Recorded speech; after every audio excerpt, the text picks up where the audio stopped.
Halo guys, balik lagi di channel gue Henry GVD. Kali ini kita akan mereview manhwa yang berjudul Magic Emperor Chapter 529.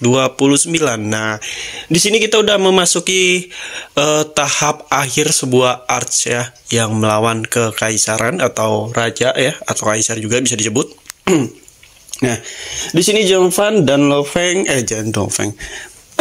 Pasti Zhongfan dan klan Lo udah membantai seluruh, nggak membantai sih, sebagian lah ya, sebagian dari pasukan kekaisaran serta sebagian juga pasukan dari kekaisaran lain yang disebut kita bisa bilang clan base nih. Mundur semua tuh ya.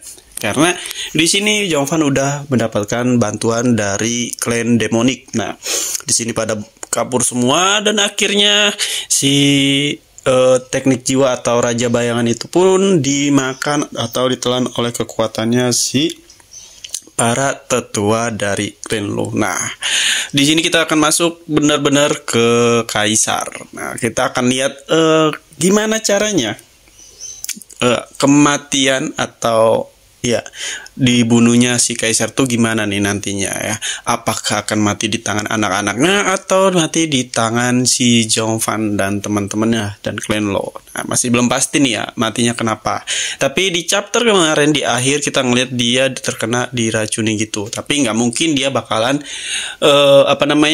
benar-benar mati diracunin, karena si kaisar itu emang lebih cerdik lah ya. Dia juga pasti udah tahu ya kan, kayak udah tahu tentang pemberontakan di dalam kekaisaran. Nah, makanya di sini kemungkinan kita akan tahu apakah dari pangeran-pangeran salah sekayanya bakalan ketahuan ya, yang ngeracunin dia itu dari salah satu pangeran yang ada di situ ya. Karena menurut gua musuh-musuh dia yang lain itu kaisar tuh seperti beberapa bangsawan itu kan udah pada musnah ya klannya ya. Cuman sisa dari beberapa masing-masing bangsawan tuh cuman ada 2, 1 atau 3, kadang nggak ada sama sekali ya. Dan itu pun semuanya udah ditarik sama si Zhongfan atau dimasukin ke grupnya dia. Nah, kemungkinan kaisar ini diracunin oleh orang-orang terdekatnya yang sekarang makan-makan sama dia. Entah itu anak-anaknya atau pangeran, atau bisa jadi orang yang selama ini di sisi kaisar terus. Nah, kalau kita bisa sedikit ya detail tentang tersangkanya nih, menurut gua nih, kalau kan ada beberapa anaknya tuh, yang satu emang udah kelihatan jahat lah ya, kakak-kakaknya, yang satu si gendut dan si cewek. Kalau cewek kayaknya nggak mungkin, tapi si gendut ini juga diem-diem menghanyutkan ya. Tapi untuk dia ngebunuh ayahnya sendiri juga nggak sekitar beberapa persen ya, karena di chapter sebelumnya tuh nggak ada gerak-gerik. Kalau dia itu emang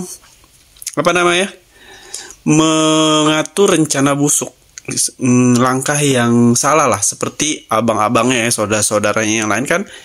Cara apapun dia lakuin, entah itu mau ngebunuh bapaknya kaisar ya, entah itu memberontak. Nah, kalau si gendut ini kayaknya nggak akan kayak gitu ya. Tapi kita lihat aja ya ke depannya. Karena yang lebih mendekati diracun itu ya kakak-kakaknya, tersangkanya maksudnya. Tersangkanya itu lebih mendekati ke pangeran-pangeran lain dibandingkan si pangeran yang gendut itu yang suka makan. Nah, di sini juga kita melihat beberapa bawahan atau orang-orang setia kaisar lah ya, ditangkap ya. Salah satunya 2 orang yang dijuluki Bumi dan Langit ya, kalau nggak salah ya, Bumi dan Langit, yang seharusnya bisa aja mereka berdua tuh tewas di pertempuran tersebut karena dibantulah sama Zhongfan ya waktu itu datang. Dan si Gu Santong juga udah gede sama dia. Dia juga udah pengen banget pakai wujud naganya tuh nginjek 2 bumi dan langit. Nah, tapi di sini Zhongfan punya pikiran lain. Nah, pengen menyiksa 2 bumi dan langit ini nih guys ya. Dia itu pengen banget palingan ntar dikasih kayak ulet-ulet apa gitu, yang dimana musuhnya itu nggak bisa berontak. Nah, meskipun dia bisa berontak pun bakalan ada sakit lah, entah itu kepala, hatinya ya dibikin sakit sama si Jovan biar nggak bisa berontak. Nah, makanya palingnya nanti dikasih ulet-ulet gitu. Nah, disitulah dia bakalan disiksa sama si Gusantong ya. Kalau sama Jovan kayaknya enggak deh.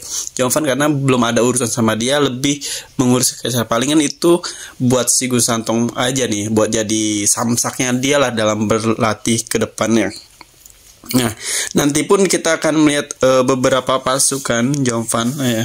Atau mungkin Jovan aja kali ya yang ke Kaisar. Tapi ya beberapa pasukan untuk maju ke Kaisaran, ke tengah kota. Apalagi sekarang klan Lo itu udah terkenal sebagai pahlawan ya dari Kekaisaran.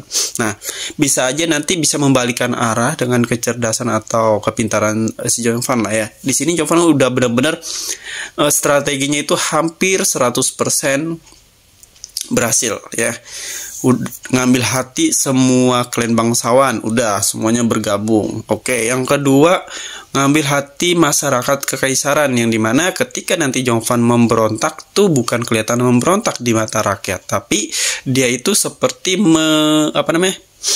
membela rakyat, karena si Jovan bakalan ngasih sebuah informasi ya, atau bikin strategi kalau Kaisar lah yang mengkhianati negara, dan Kaisar lah yang bekerja sama klan Bis atau klan Kekaisaran, yang berarti mau nggak mau dilengserin lah Kaisar dari tatanya, dan nanti digantikan oleh pangeran, entah itu yang mana gue nggak tahu ya, tapi spoilers banyak banget nih yang ngasih tahu yang bakalan jadi Kaisar tuh yang gendut ya, yang gendut itu. Nah, berarti yang gendut ini kemungkinan sih bakalan jadi kurus. Nah, kita lihat aja nanti ya kan. Oke, nah pastinya nanti kita akan melihat pertempuran seru antara Kaisar dengan klan Jovan ya, atau Jovan. Tapi di sini sepertinya di chapter-chapter ini kita akan melihat drama-drama dari Kaisar yang lagi ngurusin soal racun, yang siapa pengkhianatnya, atau mungkin nanti kita akan melihat sebuah penyiksaan dari pengawal-pengawal setia Kaisar yang melangitkan bumi oleh Gusantong nih ya. Seperti apa penyiksaannya kita nggak ada yang tahu ya, yang pastinya parah ya, namanya juga Jovan, kalau dia ngasih siksaan kan lebih parah. Oke, mungkin sampai sini, dan ini ilustrasinya udah hampir selesai, tinggal sisa pewarnaan doang sih sebenarnya. Ini tinggal ya dimodif dikit aja. Jadi kalau kalian mau belajar gimana caranya belajar desain ilustrasi, bikin website, aplikasi, langsung kepoin aja playlist YouTube gua, di situ udah banyak tutorial ya. Atau mau siapa tahu bisa jadi ladang uang buat kalian guys, ibaratnya rezeki lah ya, pemasukan. Kalau kalian punya skill desain grafis, kalian juga bisa ngelamar kerja di tempat lain dan lain-lain ya, sebagai hiburan aja untuk review-review ini bonus. Oke, mungkin cukup sampai sini. Terima kasih yang udah nonton ini video gua, dan mungkin kalau kalian ada requestan bisa DM IG gua atau YouTube gua, dan sampai jumpa lagi di next video.